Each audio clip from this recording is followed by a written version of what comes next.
Deputado, você defende liberdade de expressão sem limites? Vou contextualizar.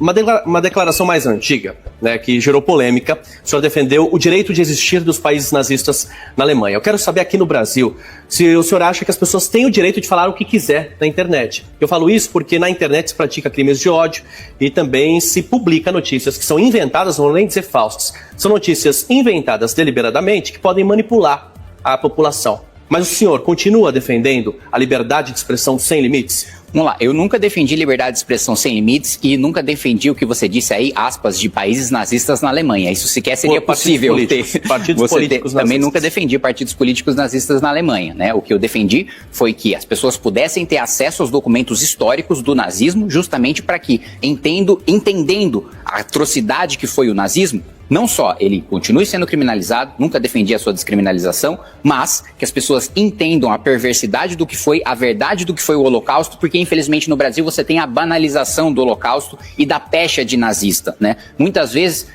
e você vê isso principalmente por parte da esquerda, quando você diverge, né, das políticas públicas de esquerda, você é taxado de fascista e de nazista. Isso diminui o peso histórico do que foi o nazismo, do que foi o Holocausto, porque não existe paralelo de uma divergência política dentro do âmbito democrático do Brasil de você colocar a pecha de que uma pessoa defende um genocídio industrial em massa sem paralelo na história, tá? Então, esse é o ponto. Segundo, nunca defendi liberdade de expressão irrestrita, inclusive nos próprios Estados Unidos, em que é o país que concede, né, a maior amplitude de liberdade de expressão, inclusive injúria e difamação, por exemplo, não são crimes nos Estados Unidos, mas ainda assim, lá como direito constitucional, não é irrestrito, e o exemplo mais comumente utilizado na doutrina é que nos Estados Unidos não existe o direito de você dentro de um cinema gritar fogo, né? Que você vai causar perigo e dano para as outras pessoas, ainda que isso, em tese, estivesse abarcado aí na liberdade de expressão.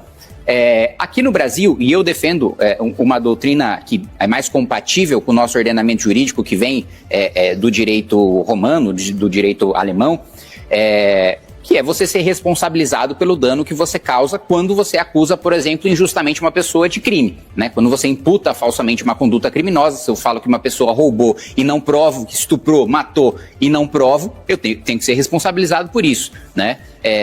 Da mesma maneira, se eu incito crime, né? Se eu alicio pessoas para o crime organizado, se eu incentivo pessoas a usar drogas, se incentivo pessoas a se faccionarem, né, ao PCC, ao Comando Vermelho, por exemplo, não acho que tem que ter liberdade de expressão irrestrita, não. Deixa eu aproveitar, voltando um pouquinho então na questão das facções, das organizações criminosas, na avaliação do senhor, como que fica a soberania nacional? Não corre um risco com essa decisão dos Estados Unidos? Não. Primeiro porque nós consideramos, eu acabei de citar para você o exemplo do Hezbollah, a gente não viola a soberania dos países árabes pelo Brasil considerar que o Hezbollah seja uma organização terrorista, como praticamente todo mundo livre considera, né? Então, é um ato unilateral de soberania do próprio país ele decidir quais organizações o seu país considera como terroristas ou não terroristas. E não interessa se são nacionais ou são internacionais. E os Estados Unidos tomam essa decisão não porque está preocupado com o crime organizado no Brasil, é porque está preocupado com a exportação de drogas para os Estados Unidos, é porque está preocupado com a lavagem de dinheiro nos Estados Unidos, é porque está preocupado com os americanos. Que esse é outro ponto também. Muitas vezes o discurso bolsonarista dá a entender, eu já escutei isso várias vezes, não, se o Lula não conseguiu combater as facções criminosas, então vamos deixar o problema pro Trump. O Trump não vai trazer nenhuma tropa aqui para trocar tiro com um faccionado, ele não vai acabar com o crime organizado aqui. Só o Brasil é capaz de enfrentar as facções criminosas brasileiras. Os Estados Unidos vai enfrentar essas facções fora das nossas fronteiras no que interessar para os Estados Unidos. Não existe nenhum risco em relação à soberania, mesmo porque os Estados Unidos já invadiram países que ele não considerava que tinha organizações terroristas. Então, se o Trump quiser invadir um país, ele tem um poder bélico para isso, ele não precisa declarar nenhuma organização terrorista, ele vai lá e invade, como ele já demonstrou que pode fazer, né, assim como outros países desenvolvidos que têm capacidade bélica para isso, podem fazer também. Infelizmente, o Brasil, apesar desse discurso de soberania que o governo Lula faz, Recentemente teve uma entrevista do ministro da Defesa dizendo, aspas, não temos defesa. Ou seja, se o ministro da Defesa diz que a gente não tem defesa, nós não temos soberania. Nós não mandamos nosso próprio território. 40 milhões de brasileiros estão sob o domínio de territórios dominados pelo crime organizado, né? Ao mesmo tempo, se qualquer país quiser invadir o Brasil, qualquer país desenvolvido ou qualquer país que tenha forças armadas minimamente financiadas e estruturadas, eles vão invadir. Nós não temos soberania porque nós não temos como nos defender. Deputado, qual que é a sua opinião sobre a anistia aos condenados do 8 de janeiro? Eu sou contra a anistia, primeiro porque eu considero que crimes foram cometidos. Eu discordo do Supremo em achar que teve uma tentativa de golpe ali no 8 de janeiro. Acho que eles precisam responder por dano ao patrimônio, pelo vandalismo, pelo aqueles que agrediram policiais, aqueles que ameaçaram os policiais, aqueles que entraram em confronto com as forças de segurança. Todos esses precisam responder pelos crimes que cometeram. Um crime, aliás, eu acho que contra o país, foi aquele sujeito criminoso que destruiu um relógio que está aí desde a época de Dom João VI, né? Ou seja, o relógio sobreviveu a guerras mundiais, mas não sobreviveu a um maluco que foi lá invadir a Praça dos Três Poderes. Agora, o que eu defendo e o que eu votei a favor foi o PL da dosimetria, né? Que de fato essas pessoas respondessem, né, numa dosimetria de pena compatível com os crimes que cometeram. Agora, anistia não defendo, porque a anistia você parte da premissa de que os crimes foram cometidos e você quer perdoar. Eu não quero perdoar os crimes cometidos, eu quero que eles respondam pelos crimes cometidos, que são diferentes dos crimes pelos quais eles foram condenados. Deputado, quero perguntar para o senhor sobre o fim da escala 6x1. Né? Foi uma votação quase que unânime ali na Câmara dos Deputados, mas o senhor votou contra o fim da escala 6x1. Eu quero entender do senhor se o senhor enxergou algum problema no texto da PEC ou se o senhor simplesmente é contra que o trabalhador brasileiro tenha mais tempo de descanso sem ter esse valor descontado do seu salário. Até para corrigir, né, eu não votei contra o fim da escala 6x1, eu votei contra a PEC, que promete falsamente acabar com a escala 6x1. É óbvio que ninguém defende que o trabalhador seja obrigado, né, a ser esfolado e trabalhar 6 dias na semana sem ter um tempo para estudar, para descansar, para estar com a sua família, para cuidar dos seus filhos. Agora, o que eu não fiz, né, e modéstia à parte, corajosamente, porque a maioria dos deputados foram covardes, inclusive muitos, aliás, a maioria que eu conheço que votaram a favor, não acreditam na PEC. Não acham que ela vai ter efeitos positivos. Então, tem uma diferença muito grande entre, e eu me separo muito desses deputados, de que quem tem uma convicção e vota contra ela por populismo eleitoreiro, né? E quem tem a convicção e mantém essa convicção na hora da votação, que é o meu caso. Então, a PEC não acaba com a escala 6x1, porque acabar com a escala 6x1 envolve enriquecer o país, envolve uma mudança material, envolve uma mudança de dinheiro. E para ter uma mudança de dinheiro, precisa ter corte de gasto e reverter esses gastos em infraestrutura, em qualificação de mão de obra, em ciência e tecnologia, coisa que o Brasil nos últimos 40 anos não fez. A nossa produtividade nos últimos 40 anos cresceu 18%, isso não é nada. Os nossos pares em desenvolvimento cresceram 130%. Isso fez com que os trabalhadores dos outros países, eu não estou falando dos desenvolvidos, dos nossos pares, pudessem trabalhar menos e ganhar mais. Colocar um texto na Constituição dizendo que está proibido, o que tem muita coisa que está proibido no nosso país e que acontece na prática todos os dias. Inclusive, né, legalmente, você só poderia contratar via CLT. A gente tem a maioria esmagadora dos trabalhadores brasileiros que ou são informais ou são PJ, porque a CLT faliu. Da mesma maneira que não adianta você colocar um texto na Constituição achando que aquilo vai se transformar em realidade se você não toma uma ação efetiva para aquilo se tornar realidade. Na Constituição a gente tem o direito à saúde, à educação, segurança, lazer, trabalho, moradia. Nada disso é direito na realidade. É só no texto da Constituição. Então podem colocar o que quiserem no texto da Constituição. Se não tiver um governo que efetivamente vai trabalhar para aumentar a produtividade do trabalhador, a produtividade do país, melhorar a nossa balança comercial, melhorar o nosso superávit primário, desvincular o nosso orçamento, ter espaço de gasto discricionário para fazer investimento em infraestrutura, não vai ter trabalhador trabalhando menos, né, e recebendo a mesma coisa. Isso, inclusive, eu até coloquei na votação que se entrasse em vigor agora, imediatamente, as pessoas iam ver claramente que não ia mudar a realidade delas. Eu vou te contar uma novidade, deputado. Eu não sei se você sabe, mas você é criticado pela esquerda. Seu movimento ajudou a eleger Jair Bolsonaro, né? Seu movimento, e você era, na época, o principal expoente. Só que em determinado momento, o MBL e o senhor romperam com o bolsonarismo. E agora viraram alvo do bolsonarismo. Mas eu queria entender Por que houve esse rompimento? Qual que é a crítica que vocês fazem a essa ala da direita brasileira, que é a maior parte da direita brasileira hoje? Bom, nós tentamos a todo custo ter um outro candidato à direita, né, para que quem fosse no segundo turno em 2018 não fosse Jair Bolsonaro. Ele foi para o segundo turno, tivemos que fazer o voto útil para derrotar o PT, que a gente tinha acabado, né, de promover as manifestações pelo impeachment, colocar o Lula na prisão, derrubar a Dilma, e a gente tinha a esperança de que um novo governo pudesse trazer mudanças.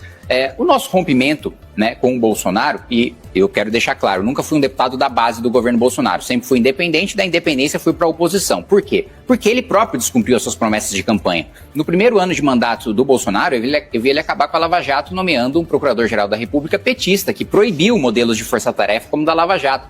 Eu vi ele nomeando o Cássio Nunes para o Supremo, que todas as oportunidades que teve para votar a favor do Lula, a favor dos investigados da Lava Jato, votou. Né? Eu vi Bolsonaro e Paulo Guedes furando o teto de gastos no primeiro ano de governo, porque muitas vezes os bolsonaristas falam, não, a gente furou na pandemia, que é natural, justificável, qualquer governo teria furado o teto na pandemia, que foi uma coisa muito extraordinária. Mas não, foi antes em 2019 e depois com a PEC Kamikaze, que se assemelha muito ao pacote de bondades que Lula e Dilma sempre fizeram nos seus últimos anos de mandato, que criaram mais de 100 bilhões de reais de rombo, e eles que sempre foram críticos do Bolsa Família, turbinaram o Bolsa Família como nunca antes, né? Criando um rombo fiscal sem ter a receita suficiente para fazer isso com a PEC Kamikaze no último ano de mandato. Então, mesmo na principal pauta deles, que era a segurança pública, não houve nenhum projeto para endurecimento de penas. Não houve, pelo contrário. Quando o Sérgio Moro mandou o pacote anticrime, a base do governo Bolsonaro votou a favor de uma emenda do deputado Marcelo Freixo, do PSOL,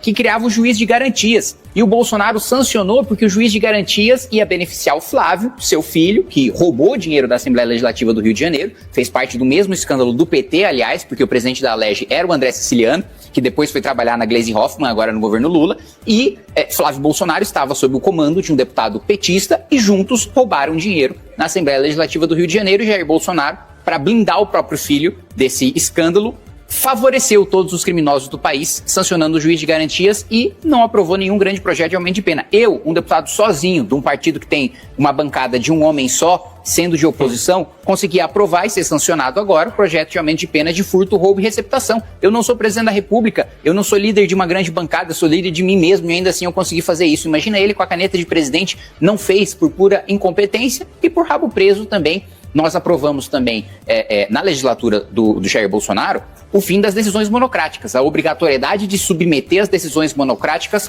ao Pleno do Supremo. Ele vetou a pedido de Dias Toffoli. Então, isso, a família Bolsonaro não fala que uma das principais medidas, né, que são defendidas como contenção do Supremo, que é o fim das decisões monocráticas, nós aprovamos. E só não está em vigor porque o Bolsonaro vetou a pedido do Dias Toffoli, que ele se dizia grande inimigo, mas aí nos bastidores ia assistir junto o jogo do Palmeiras no Palácio do Planalto com o Dias Toffoli. Então, essa é a razão de apontar todas essas incoerências, de apontar o despreparo, de apontar a falta de compromisso com a verdade, com as próprias propostas de Jair Bolsonaro, que levou a gente aí à oposição. E a constatação também de que nós, com as manifestações pelo impeachment, entregamos um país com o PT destruído, que escondia o vermelho e a estrela do partido nas eleições de 2016, com Lula preso, inelegível, e Bolsonaro nos devolveu um país com Lula presidente da República e o PT mais forte do que nunca. Então, se nós quisermos que o nosso país não seja mais refém, né, do Partido dos Trabalhadores, né, para o resto das nossas vidas, ou pelo menos pelos próximos ciclos eleitorais,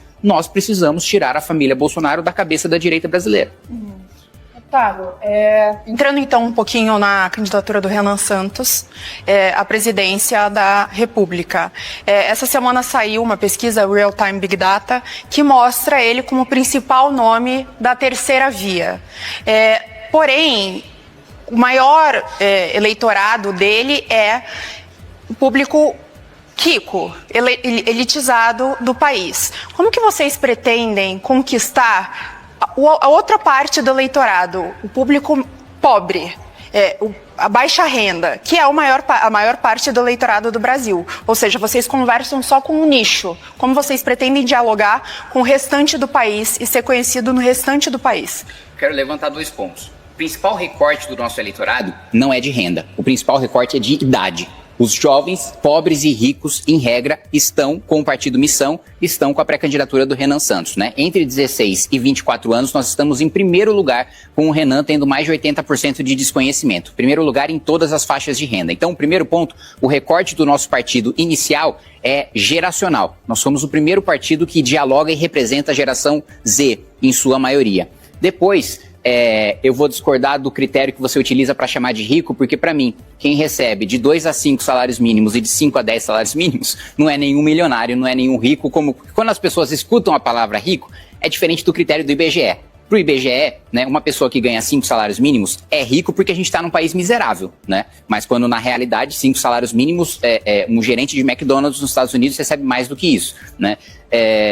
Mas quando a gente vê os critérios da população em geral... Só uma correção que é o dado da pesquisa que eu trouxe aqui, não é a minha opinião sobre... Não, perfeito. Mas o dado da pesquisa Real Time Big Data que saiu essa semana. É por isso que eu estou explicando, porque esse critério de rico é utilizado pelo IBGE, né? Que você está utilizando como jornalista e todos os jornalistas utilizam esse critério. Mas só para explicar, porque quando a pessoa escuta rico, parece que nós temos um grande apoio entre milionários e se a gente tivesse não era nem 1% da pesquisa que a gente não tem essa quantidade de milionário no Brasil. Então, o primeiro recorte é geracional. Segundo, é natural que a gente tenha mais acesso e mais conhecimento, né, nas camadas mais pobres da população quando o Renan estiver nos debates da TV. Inclusive, espero que tenha um debate na Rede TV e que ele esteja presente, porque vai alcançar o grande público. Ele nunca disputou uma eleição, nunca teve acesso à televisão. O principal problema dele é o desconhecimento, porque quem conhece, vota, né? O Renan é aquele que tem o maior nível, né, de conhecimento, de voto por conhecimento dentre todos os candidatos, de longe, de longe. Ele é o que tem o maior teto, ou seja, ele tem a menor rejeição e ele tem um piso forte já, mesmo com um nível de desconhecimento muito grande. Então, a nossa principal missão é tornar o Renan conhecido, porque, em regra, quem ouve entende que ele é superior aos outros pré-candidatos. Agora, deputado, o pré-candidato do Missão, que é o Renan Santos, que é o seu pré-candidato à presidência da República, ele pode até ser desconhecido, né, da grande parte da população, mas ele é conhecido do noticiário por algumas denúncias, entre elas tráfico de influência, lavagem de dinheiro, e também é suspeito de gerir mal as empresas que ele tem posse, que ele é dono, porque ele quebrou algumas empresas. Primeiro, eu queria saber se o senhor põe a mão no fogo, porque a partir do momento que ele ficar conhecido, denúncias até desconhecidas podem virar conhecidas. Quero saber se o senhor põe a mão no fogo e se ele que quebrou empresas privadas tem capacidade de gerir um país. Primeiro, não existe nenhuma denúncia contra Renan Santos e ele nunca quebrou nenhuma empresa. É preciso aqui estabelecer a verdade. Houve uma denúncia de que contra o MBL, não, de maneira geral. Denúncia existe, não houve condenação ainda. Não, acabou. Não tem processo, não tem denúncia, já foi absolvido em todas as instâncias. Então a denúncia não existe. A partir do momento que tem a absolvição, tem o trânsito em julgado, a denúncia deixa de existir, né? Ela existe enquanto o juiz ainda não analisa a resposta da acusação e não tornou o sujeito réu, né? Então, dentro do nosso processo jurídico, formalmente não existe denúncia. Que foi, na realidade, uma acusação feita por um promotor bolsonarista de que a gente teria lavado 400 milhões de reais pelo superchat do YouTube. 400 milhões de reais é mais do que o faturamento do YouTube no Brasil inteiro. Então, denúncia esdrúxula foi rejeitada pelo juiz na primeira instância, na segunda instância também, e o promotor, que na realidade foi punido e recebeu uma chamada em vez de nós, do MBL, que quando surgiu a denúncia, a gente fez muito diferente do que o Flávio Bolsonaro, negando que tinha relação com o Vorcaro, depois dizendo que só foi terminar as relações. A gente não. Vocês estão com suspeita sobre a gente? Tome as nossas contas, não precisa quebrar o nosso sigilo. A gente abriu para o Judiciário, a gente abriu para o Ministério Público, não tinha absolutamente nada. Então, primeiro ponto é esse. Não existe nenhuma denúncia, fomos absolvidos em todas as instâncias pelo mérito, e não por um problema processual, como foi o caso do Lula, né? Porque uma coisa é, prescreveu, achou uma nulidade. Não, o nosso foi julgamento de mérito, né? Analisaram as contas e isso não havia nenhum problema. O outro ponto, o Renan nunca quebrou nenhuma empresa, ele vivia de comprar empresas quebradas, fazer a recuperação dessas empresas e daí ele vivia da negociação desses ativos, né? Tanto que quando você vê as denúncias de empresa tem dívida de tanto e de tanto e de tanto, você vai ver as dívidas foram feitas, o Renan tinha 12 anos de idade. Ele não fundou nenhuma dessas empresas, ele não foi o responsável por administrar nenhuma dessas empresas, era o trabalho dele comprar dívida, comprar empresas quebradas, para daí, na recuperação judicial, ele negociar os ativos e ficar com aquilo que sobrasse. Então, nunca quebrou nenhuma empresa, tem plena capacidade de administrar o país, e eu acho né? Sem falar de toda a gestão que foi feita do Movimento Brasil Livre durante os últimos 12 anos, que foi o único movimento que sobreviveu ao impeachment da Dilma, nenhum outro movimento que foi para a rua existe hoje, né? Só o Movimento Brasil Livre. E que elegeu parlamentares em todo o país e que fundou um partido político quando o presidente da República, Jair Bolsonaro, com a caneta de presidente, não conseguiu e o Renan conseguiu, então tem plena capacidade. E eu digo mais, ele é o único que tem propostas. Eu peço para as pessoas analisarem as propostas, porque o Lula já desistiu de ter proposta há muito tempo. E o Flávio Bolsonaro, quando perguntaram para ele qual que era a proposta dele, ele falou que não ia revelar para não ser atacado. As nossas propostas estão escancaradas. Podem atacar, que a gente tem plena capacidade de defender essas propostas, e o Renan, sem dúvida nenhuma, vai mostrar de longe, e eu coloco a mão no fogo, não só em relação à honestidade, mas em relação à capacidade técnica do Renan, que vai ficar muito clara a distância abissal da capacidade dele para os outros pré-candidatos.